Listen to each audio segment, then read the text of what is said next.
Hello friends, welcome back to my YouTube channel Khushar search Academy where you can learn and feel the concepts। ठीक है, तो हम क्या देख रहे थे, हम डिस्कस कर रहे थे मैथमेटिकल लॉजिक के हमने कुछ थेरी कंसेप्ट लर्न किए थे, उसके बाद कुछ प्रॉब्लम्स भी लर्न किए थे। ठीक है, और मैंने बताया था कि आपने अपने हिसाब से एक्सरसाइज 1.1 सॉल्व करके देखना है। ठीक है, आई होप आपने सॉल्व कर लिया होगा, नहीं किया तो हम लेने जा रहे हैं, तो लेट अस बिगिन। ठीक है, एक्सरसाइज 1.1 में फर्स्ट क्वेश्चन है हमारा, state which of the following are statements in case of statement state its truth value. नीचे दिए हुए क्वेश्चन में से हमें स्टेटमेंट कौन से है वो पहचानना है। अगर ये सेंटेंसेस स्टेटमेंट है तो उनकी ट्रूथ वैल्यू हमें बताना है। ठीक है, तो बोलिए, फर्स्ट है हमारा 5 + 4 = 13। 5 + 4 = 13, ये स्टेटमेंट है। हाँ, ये स्टेटमेंट है क्योंकि यहाँ पे क्या किया है उन्होंने, 5 + 4 = 13 डिक्लेयर किया है, इसलिए वो क्या है, स्टेटमेंट है। इसका आंसर क्या होगा, इट इज ए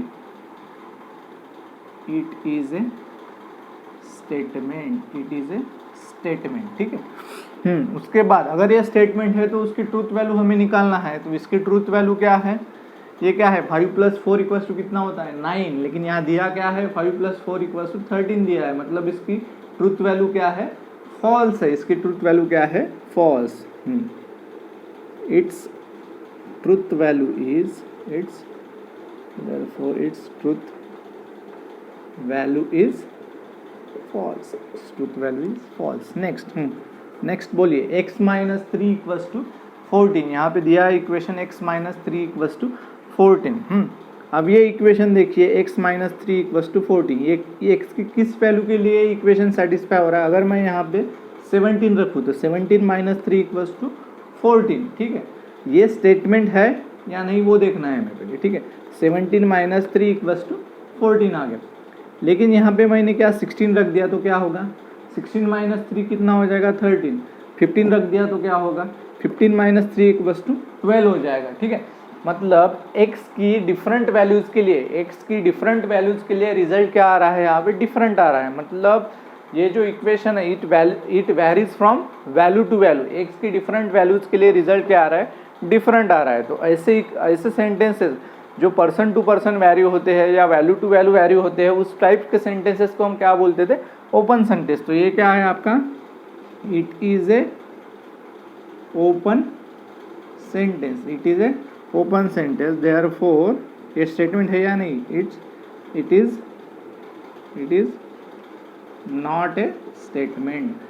ये ओपन सेंटेंस है, मतलब ये क्या है, स्टेटमेंट नहीं है। क्योंकि हमारे स्टेटमेंट क्या होते हैं, बस डिक्लेरेटिव सेंटेंस ही हमारे क्या होते हैं, स्टेटमेंट होते हैं। नेक्स्ट, क्लोज द डोर में मतलब क्या कर रहा है, ये ऑर्डर दे रहा है किसी को कि दरवाज़ा बंद करिए। ठीक है, अगर किसी को हम ऑर्डर देते हैं या रिक्वेस्ट करते हैं या सजेशन देते हैं तो उस टाइप के सेंटेंसेस को हम क्या बोलते हैं, इंपरेटिव सेंटेंस। इस टाइप के सेंटेंसेस को हम क्या बोलते हैं, इंपरेटिव सेंटेंस। मतलब ये क्या है, इट इज ए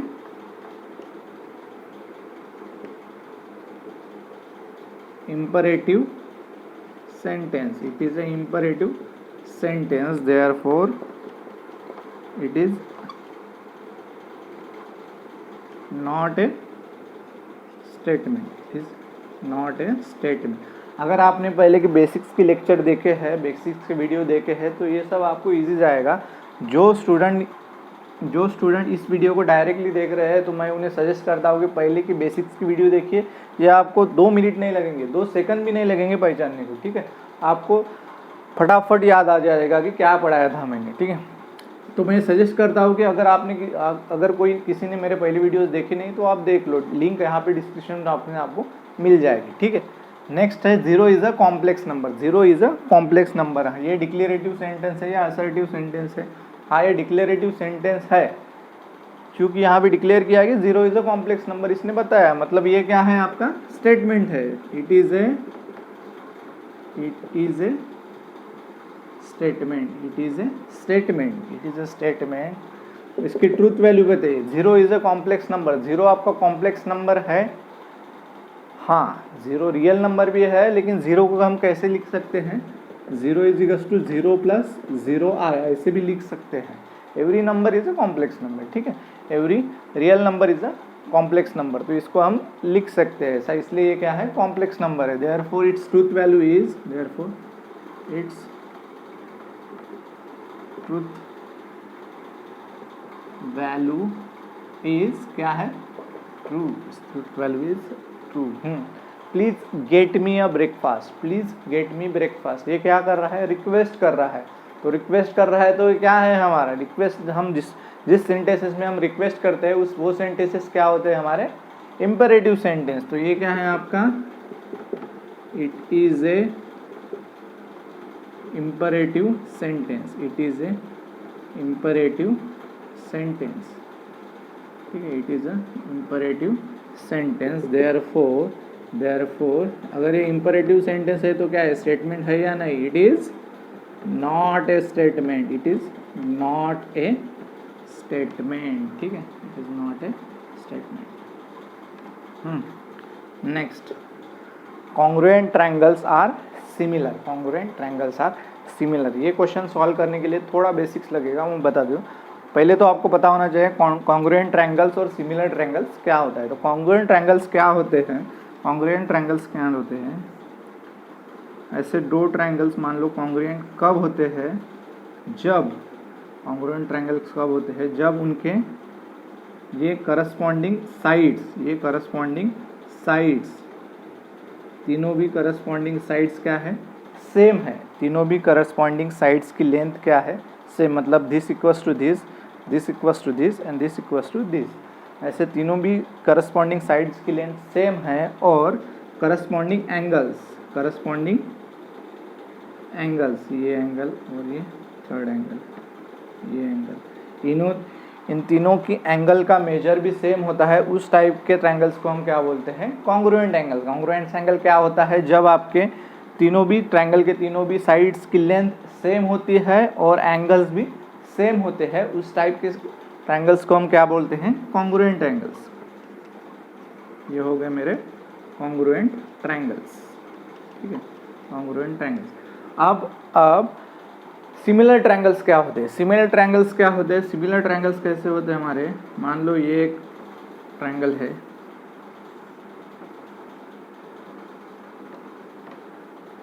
ABC एक ट्रायंगल है, और दूसरा एक ट्रायंगल है, छोटा ट्रायंगल ड्रॉ करता हूँ मैं, PQR एक ट्रायंगल है। ये सिमिलर ट्रायंगल कब होते हैं, जब इनके एंगल्स तो सेम होने चाहिए, एंगल्स तो सेम ही होने चाहिए, मतलब एंगल्स सेम होते हैं, मतलब ये this angle equals to this angle, this angle equals to this angle and this angle equals to this angle, angles तो सेम होते हैं, लेकिन उनकी साइड्स जो होते हैं उनका प्रपोर्शन, साइड्स का प्रपोर्शन सेम होना चाहिए। मतलब मान लो कि ये साइड, अगर ये साइड आपकी 10 सेंटीमीटर की है और तो ये साइड आपका 5 सेंटीमीटर, ये 10 सेंटीमीटर का है और ये 5 सेंटीमीटर का है, तो इनका रेशो कितना होगा, 10/5 कितना होगा, 2।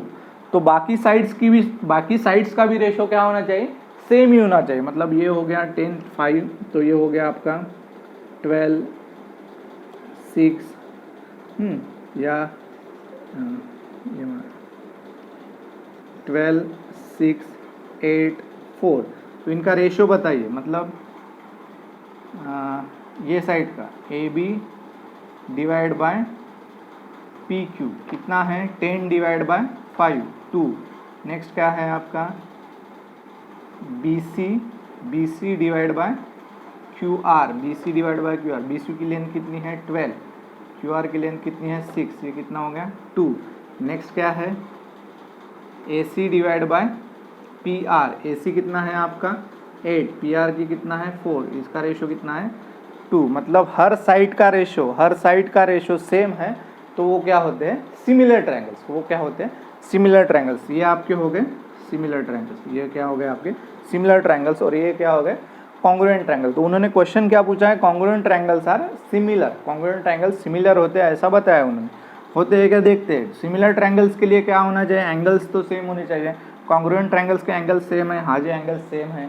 अब देखना है साइड प्रोपोर्शन में होना चाहिए, साइड्स प्रोपोर्शन में है, क्योंकि क्योंकि इसकी लेंथ और इसकी लेंथ सेम है। मान लो इसकी लेंथ 10 है तो इसकी भी लेंथ 10 होगी, इसकी लेंथ 12 है तो इसकी भी लेंथ क्या होगी 12 होगी, इसकी लेंथ 14 है तो इसकी भी लेंथ 14 है।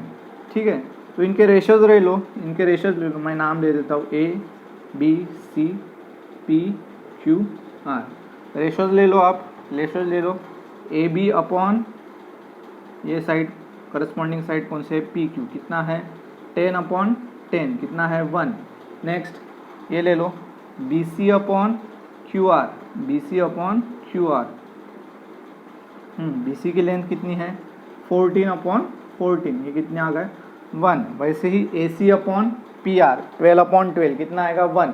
मतलब ये तीनों साइड्स के रेशोज भी क्या है सेम ही है। तो अगर एंगल्स भी सेम है और उनके साइड्स भी प्रोपोर्शन में है तो उस टाइप के ट्रायंगल को हम क्या बोलते हैं सिमिलर ट्रायंगल। तो congruent triangles are similar. Yes, it is true statement, it is a true statement. आप नोट कर लो, ये आप नोट कर लो। ठीक है, मैं ये रफ करता हूँ। Similar triangles are congruent triangles are similar, ये आप नोट कर लो।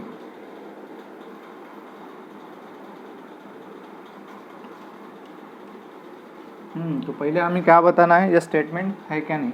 हाँ ये स्टेटमेंट है, इट इज ए स्टेटमेंट, क्योंकि डिक्लेरेटिव सेंटेंस हमारे क्या होते हैं स्टेटमेंट होते हैं। Therefore its truth value is true मतलब कैपिटल T। ठीक है, तो ये सब आप नोट कर लो, तब तक मैं नेक्स्ट एग्जांपल सीखता हूँ।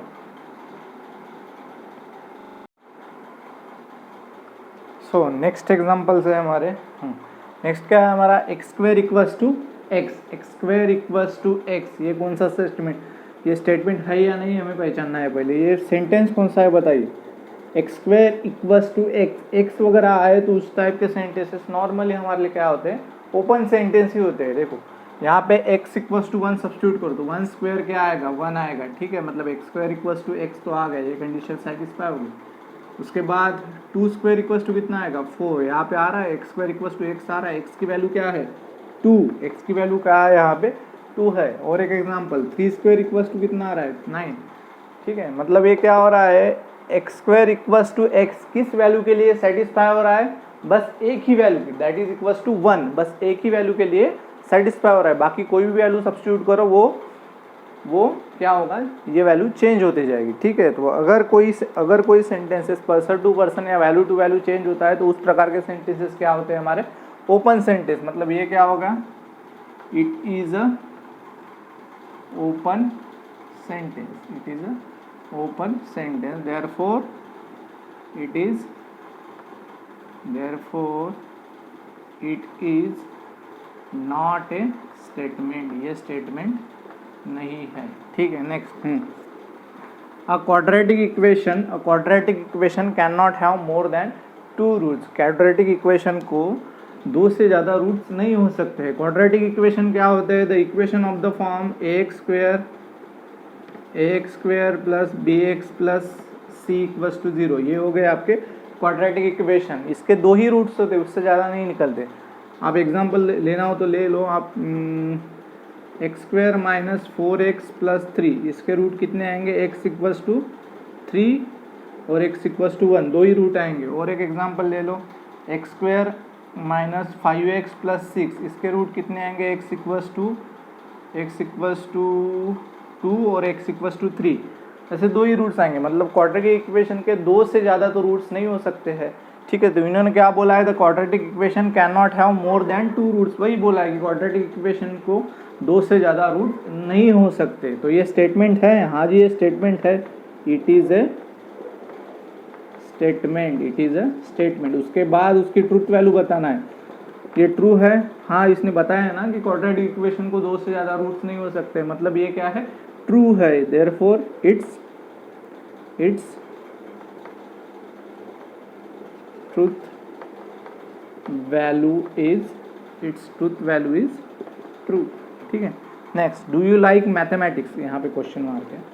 ठीक है, डू यू लाइक मैथमेटिक्स, अगर क्वेश्चन मार्क आ गए तो हमें क्या कर रहा है क्वेश्चन पूछ रहा है, तो क्वेश्चन पूछ रहा है तो मतलब कौन से सेंटेंसेस हो गए वो इंट्रोगेटिव सेंटेंस, क्वेश्चन पूछ रहा है मतलब ये क्या हो गए, इंट्रोगेटिव सेंटेंस। ये क्या होगा, it is an interrogative question, it is an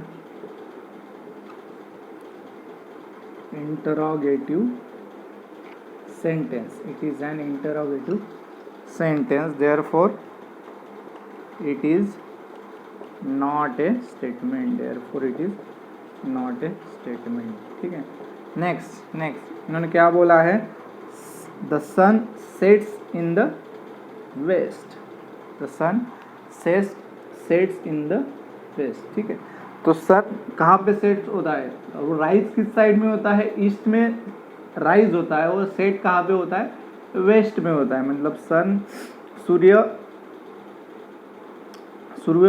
पूर्वेला उगवतो आणि सूर्य पश्चिमेला मावळतो, बरोबर आहे, त्यांनी तेच सांगितलं आहे, the sun sets in the west, the sun sets in the west. तो ये हो गया आपका, ये स्टेटमेंट है, हाँ it is a statement, it is a statement. इसकी ट्रूथ वैल्यू बताइए, इसकी ट्रूथ वैल्यू बताइए, ये क्या है, ट्रू है या नहीं, ये ट्रू है, तो ये क्या होगा, इसकी ट्रूथ वैल्यू क्या है, its truth value is true. ठीक है, all real numbers are whole numbers, all real numbers are whole number. यहाँ पे क्वेश्चन क्या पूछा है आपको, all real numbers are whole number. पहले तो ये बताइए स्टेटमेंट है या नहीं, ये स्टेटमेंट है, तो पहले लिख लीजिए it is a statement, it is a statement, ये स्टेटमेंट है। उसके बाद सोचिए all real numbers are whole number, तो रियल नंबर्स क्या होते हैं, कोई भी नंबर पकड़ लो वो क्या है, रियल नंबर ही है। जैसे कि मैं एक डायग्राम ड्रॉ कर लूँ, आपको समझने में इजी जाएंगे। ठीक है, तो ये रियल नंबर है, रियल नंबर का सेट है।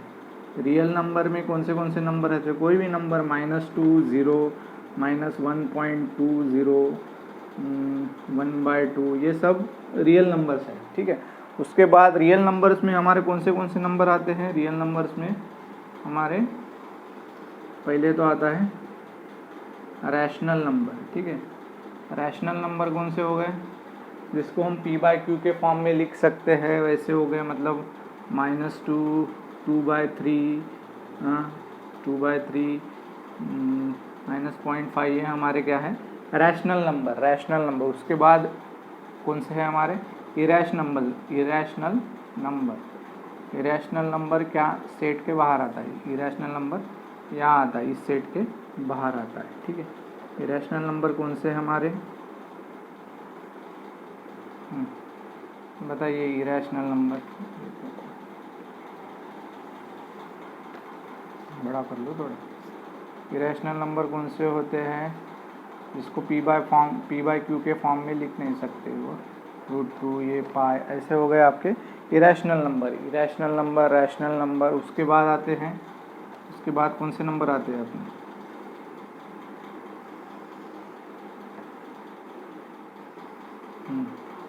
उसके बाद आते हैं आपके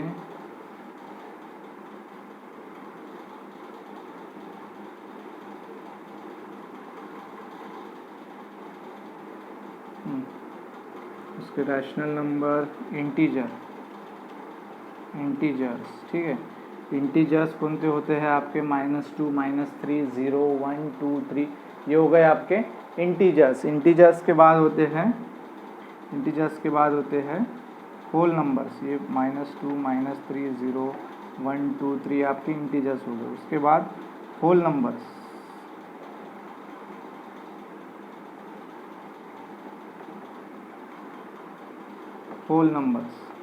ठीक है, होल नंबर्स कौन से हैं आपके, होल नंबर्स जो 0 से स्टार्ट होते हैं, 1, 2, 3, वो क्या होते हैं, होल नंबर्स होते हैं। ठीक है, तो मुझे समझाना क्या था, all real numbers are whole numbers, तो आपके सभी रियल नंबर होल नंबर्स है, सभी रियल नंबर होल नंबर्स है। रियल नंबर मतलब -2, 0, -1, या सभी निगेटिव नंबर्स भी रियल नंबर। अगर नंबर लाइन पे ड्रॉ करना हो तो मैं कैसे ड्रॉ करूँगा, नंबर लाइन पे ड्रॉ करना हो तो ये हो गया 0, -1, -2, -3, ये आएगा, ये 1, 2, 3, 4। ठीक, तो आपके होल नंबर्स कहाँ से स्टार्ट हो रहे हैं, यहाँ से 0 से स्टार्ट हो रहे हैं।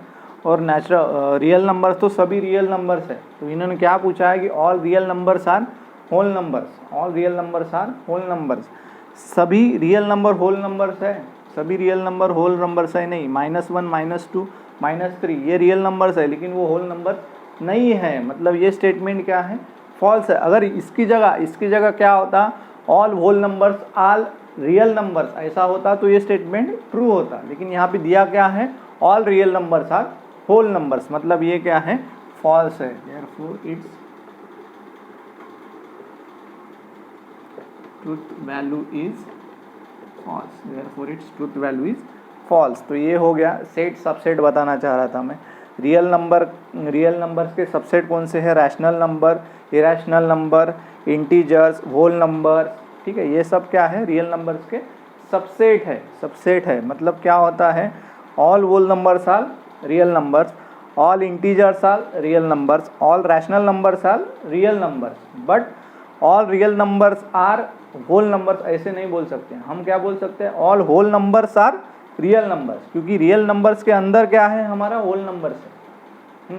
होल नंबर्स के अंदर हमारा रियल नंबर है क्या, नहीं। तो all real numbers are not whole numbers, ऐसा वो ट्रू रहेगा। और क्या बोल सकते हैं, all whole numbers are real number, ऐसे भी बोल सकते हैं, ठीक है। तो ये क्वेश्चन क्या दिया था हमें, all real numbers are whole numbers ऐसा दिया था। तो ये स्टेटमेंट क्या है, फॉल्स है, स्टेटमेंट क्या है, फॉल्स है, ठीक है। Next, can you speak Marathi, can you speak Marathi, आप मराठी में बात कर सकते हो। हाँ मैं मराठी में बात कर सकता हूँ, मला मराठी येतं, ठीक है। इन्होंने क्वेश्चन पूछा है कैन यू स्पीक मराठी, तो ये क्वेश्चन पूछ रहा है, मतलब क्या हो गया आपका, interrogative sentence, it is A interrogative sentence, it is A interrogative sentence, ठीक है। और ये क्या है, it is A interrogative sentence, therefore statement है या नहीं, it is not a statement, therefore it is not a statement. Next क्या है आपका, x² - 6x - 7 = 0 व्हेन x = 7। तो ये पहले बताइए स्टेटमेंट है या नहीं, ये इक्वेशन दिया है डायरेक्टली उन्होंने, तो ये क्या है, इक्वेशन दिया है, मतलब क्या है आपका, सेंटेंस है या नहीं, स्टेटमेंट है या नहीं, कैसे बनाएंगे। अभी तक तो जो x के थे वो क्या थे, आपके ओपन सेंटेंसेस थे, लेकिन यहाँ पे x = 7 के लिए वैल्यू दिए है। अगर x = 7 नहीं होता, ये पे व्हेन x = 7 अगर नहीं दिया होता तो ये सेंटेंस नहीं होता, वो क्या होता, ओपन सेंटेंस होता। लेकिन यहाँ पे क्या है, x = 7 ऐसा डायरेक्टली उन्होंने दिया है, उसने क्या है, डिक्लेयर किया है फॉर x = 7, x = 7 के लिए इक्वेशन क्या है, ये है, तो ये डिक्लेयर किया है, तो ये क्या हो गया आपका, डिक्लेरेटिव स्टेटमेंट है, तो ये क्या हो गया, इट इज ए स्टेटमेंट, ठीक है। अब ये ट्रू है कि नहीं देखना है, तो ट्रू है कि नहीं देखने के लिए क्या करना पड़ेगा, आपको 7 सब्स्टिट्यूट करना पड़ेगा। सॉल्व कीजिए, 7 सब्स्टिट्यूट करके क्या होगा, 49 7² 49 -6 × 7 - 7 49 -6 × 7 कितना होता है, 6 × 7 कितना होता है, 42 -7 49 ये हो गया 49 = 0, मतलब ये क्या हो गया, सेटिस्फाई हो गया। तो ये क्या हो गया, it's truth value is true है ना statement, it's truth value is t, ठीक है, its truth value is t। Next क्या है आपका, ये आप नोट कर लो सब।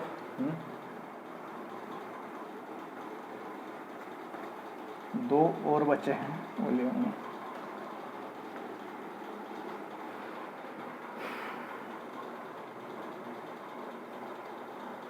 नेक्स्ट है, the sum of cube roots is 0, the sum of cube roots of unity, the sum of cube roots of unity is 0, the sum of cube roots of unity is 0। ठीक है, तो पहले बताइए statement है या नहीं, ये स्टेटमेंट है या नहीं। हाँ ये स्टेटमेंट है, क्योंकि ये क्या है, डिक्लेरेटिव सेंटेंस है, मतलब ये स्टेटमेंट है। It is a statements, it is a statement. ठीक है, इसके बाद इसकी ट्रूथ वैल्यू बताइए।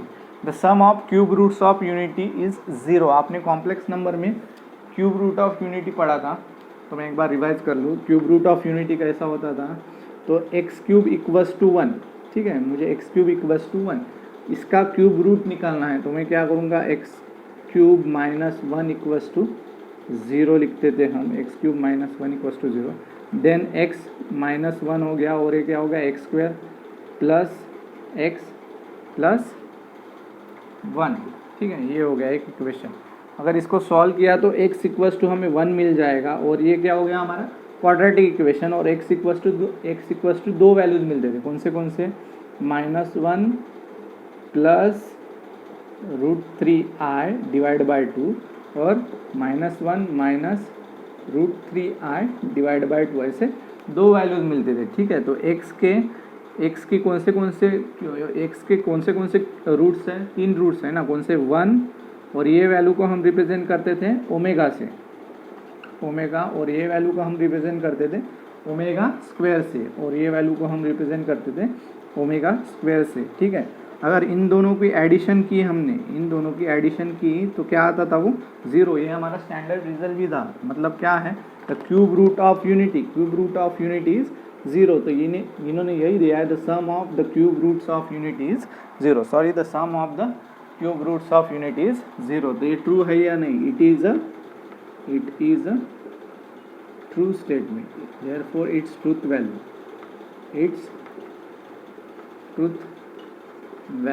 Is p। ठीक है, लास्ट है हमारा, लास्ट एक बचा है, वो भी ले लें।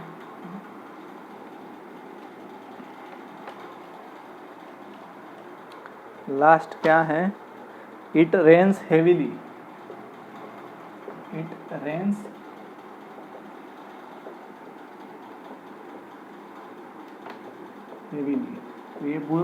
ये क्या बोल रहा है, it rains heavily.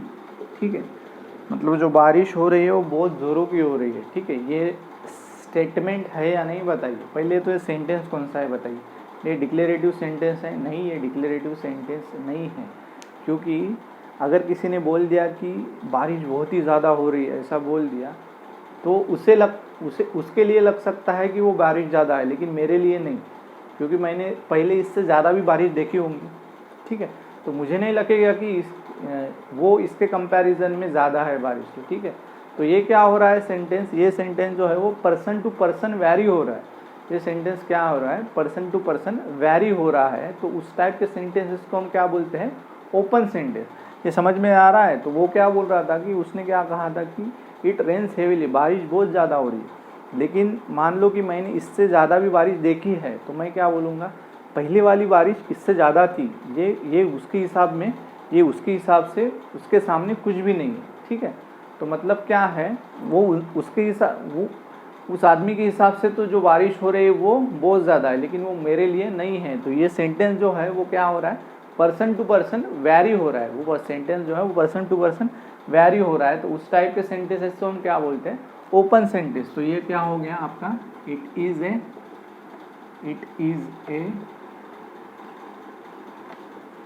Open sentence, it is A open sentence, therefore its truth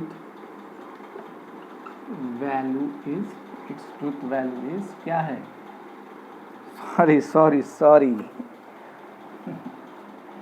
sorry अगर वो ओपन सेंटेंस है तो स्टेटमेंट है ही नहीं।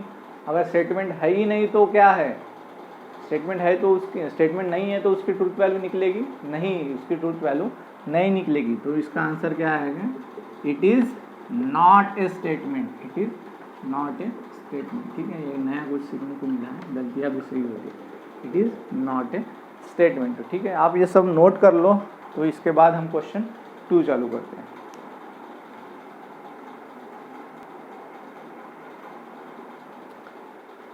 ठीक है। क्वेश्चन 2 क्या है, right the following compound statement symbolically. ठीक है, आपको दिए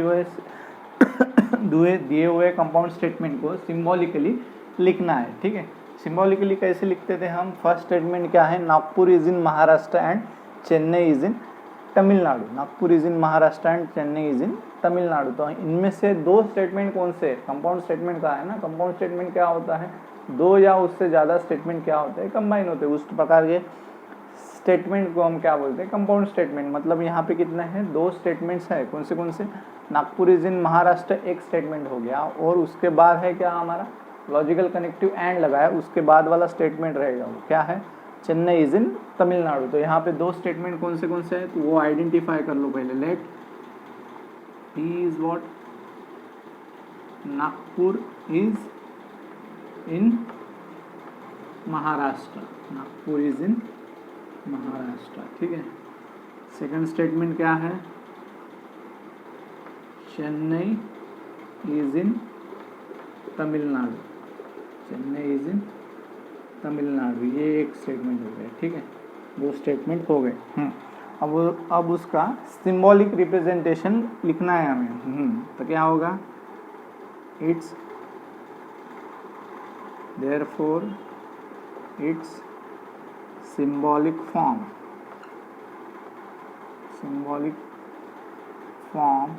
is क्या है, बोलो।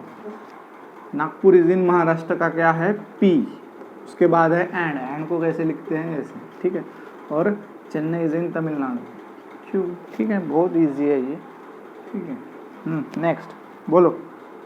लेट, हाँ, यहाँ पे दो स्टेटमेंट कौन से वो पहले आइडेंटिफाई कर लो। पहला स्टेटमेंट क्या है, द ट्राइंगल इज इक्विलैटरल और आइसोसेलेस। तो पहला स्टेटमेंट है आपका, द ट्राइंगल इज इक्विलैटरल। ठीक है, ट्राइंगल इज इक्विलैटरल, ये हो गया आपका पहला स्टेटमेंट। दूसरा स्टेटमेंट क्या है, द ट्राइंगल इज आइसोसेलेस। ठीक है, तो ये दो स्टेटमेंट थे, उन्होंने कंबाइन करने के लिए लॉजिकल कनेक्टिव कौन सा यूज किया, और कनेक्ट किया, और लॉजिकल कनेक्टिव और यूज करने के बाद उसे कैसे लिखा, द ट्राइंगल इज इक्विलैटरल और आइसोसेलेस। ठीक है, ये दो स्टेटमेंट्स थे। कौन से स्टेटमेंट थे, the triangle is equilateral and second statement था द ट्राइंगल इज आइसोसेलेस। ठीक है, उन दोनों को सेपरेट लिखने के अलावा उन्होंने क्या किया, और से कंबाइन किया, और कैसे लिखा हो, द ट्राइंगल इज इक्विलैटरल और आइसोसेलेस। ठीक है, ऐसे लिख लिया। तो इसको रिप्रेजेंट करिए, द सिंबॉलिक फॉर्म क्या होगा उसका, देयरफॉर द सिंबॉलिक फॉर्म क्या होगा उसका, सिंबॉलिक फॉर्म बोलिए। पहला वाला स्टेटमेंट P, और बीच में क्या है, और मतलब ये। ठीक है, और ये हो गया Q। ठीक है, the angle is right angle if and only if it is of measure 90 degree. ठीक है, इसको कैसे लिख सकते हैं, तो पहला स्टेटमेंट, लेट P क्या है आपका, the angle is right angle. ठीक है, the angle is right angle. तो ये हो गया आपका पहला स्टेटमेंट Q। सेकंड क्या है, it is of measure 90 degree. ये हो गया आपका सेकंड स्टेटमेंट, ये हो गया आपका सेकंड स्टेटमेंट। ठीक है, तो अब इसको सिंबॉलिक फॉर्म में लिखिए।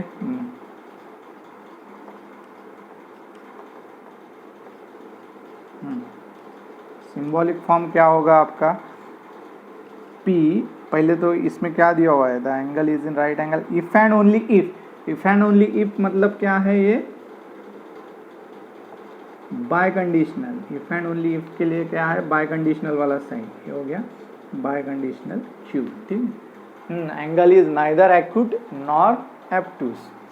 ठीक है, लेट, हाँ, फर्स्ट स्टेटमेंट क्या है, अब देखो कोई भी अगर ये तो निगेटिव सेंटेंस होगा। निगेटिव मतलब नाइदर दिया है और नॉर भी दिया है, मतलब ये क्या होगा, निगेटिव सेंटेंस। तो निगेटिव सेंटेंस को पहले पॉजिटिव फॉर्म में लिखो, वो इजी जाएगा। मतलब क्या है, एंगल इज नाइदर वाला टर्म, मतलब नॉट वाले टर्म निकाल दो पहले जैसे थे वैसे लिखो। एंगल इज एक्यूट, ये हो गया आपका पॉजिटिव, हाँ, Q, इसको भी पॉजिटिव में लिखो, मतलब एंगल इज ऑब्टूस, ठीक है।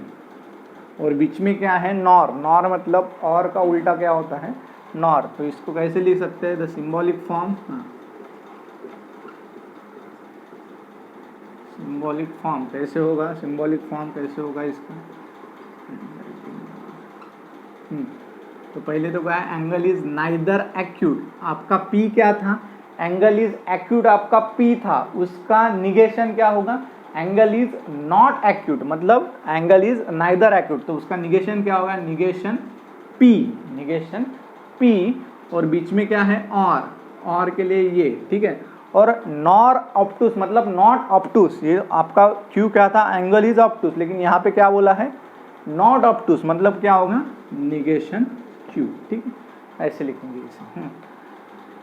If a triangle is right angle at B, then measure of angle plus measure of angle A plus measure of angle C is equal to 90 degree, ठीक है। यहाँ पे इफ देन यूज किया है, तो आप डायरेक्टली लिख सकते हो, पहला स्टेटमेंट क्या रहेगा, P क्या रहेगा आपका, ट्रायंगल इज राइट एंगल, ठीक है। दूसरा स्टेटमेंट क्या होगा, मैं लिख ही लेता हूँ, चलो, let P equals to triangle ABC is right angled at B। Second Q equals to क्या रहेगा, measure of angle A plus measure of angle C equals to 90 degree. If then से कनेक्ट किया है, तो इसका सिंबॉलिक फॉर्म क्या होगा, symbolic form क्या होगा आपका, हाँ बोलिए, सिंबॉलिक फॉर्म क्या होगा, इफ देन से किया है ना, तो P then Q, if P then Q, done. हाँ बोलो, Hima Das wins gold medal if and only if she runs fast. तो इसको P क्या होगा आपका, Hima Das wins gold medal, ये होगा आपका P, ठीक है। उसको कनेक्ट किससे किया है, इफ एंड ओनली इफ से, मतलब she runs fast. Second statement क्या होगा, शी रन्स फास्ट, ये हो गया आपका इसका आंसर, ठीक है। आपको ये लिखना है, लेकिन लेट P इक्वल्स टू क्या रहेगा, Hima Das wins gold medal, उसके बाद Q इक्वल्स टू क्या होगा, if she wins if she runs fast. ये दो स्टेटमेंट हो गए, उसको कंबाइन किससे किया है, इफ एंड ओनली इफ से, तो इसका सिंबॉलिक फॉर्म ये होगा, ठीक है। एक लास्ट बचा है, वो भी ले लेंगे, क्या है वो, आप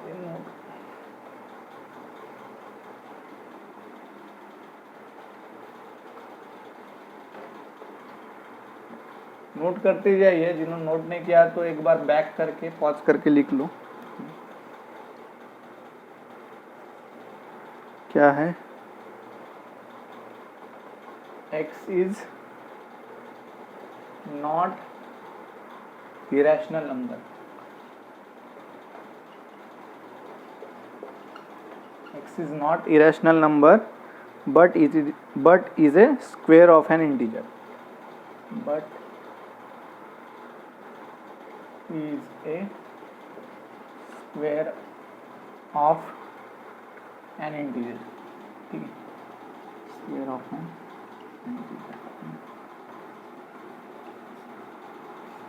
बोलिए क्या है, लेट P, फर्स्ट स्टेटमेंट क्या है, x is not A irrational number, ये क्या है, निगेटिव सेंटेंस दिया है, इसको पहले क्या लिखो, पॉजिटिव करके लिखो, कैसे लिखेंगे, x इज इरेशनल नंबर, ये हो गया उसका positive, very good, x is irrational number. Next Q, second statement क्या है, but is a square of N integer, मतलब x is a square of N integer, ये हो गया आपका सेकंड, ये हो गया आपका सेकंड फॉर्म। तो अब यहाँ इसमें ध्यान में क्या रखना है, जब आपका सेंटेंस बट से कनेक्ट हो, तो उसे हमेशा याद रखना है, क्या याद रखना है कि बट से कनेक्ट है मतलब वो एंड से कनेक्ट है, बट से कनेक्ट है मतलब वो क्या है, एंड से कनेक्ट है, ऐसा ही ध्यान में रखना है, ठीक है। तो इसको कैसे लिखेंगे, symbolic form, it's symbolic form क्या होगा, symbolic form x is not A irrational number, लेकिन यहाँ p क्या है आपका, x इज इरेशनल नंबर, तो उसका x is not A irrational number कैसे लिखेंगे हम, निगेशन p, बट है मतलब क्या है, एंड से कनेक्ट है वो, बट है मतलब क्या है, एंड से कनेक्ट है, is a square of N integer, x is a square of N integer, ये गया आंसर। ठीक है, तो ये हो गया हमारा सेकंड क्वेश्चन भी सॉल्व। तो नेक्स्ट हम सॉल्व करते हैं थर्ड क्वेश्चन, तो लिख लो आप ये।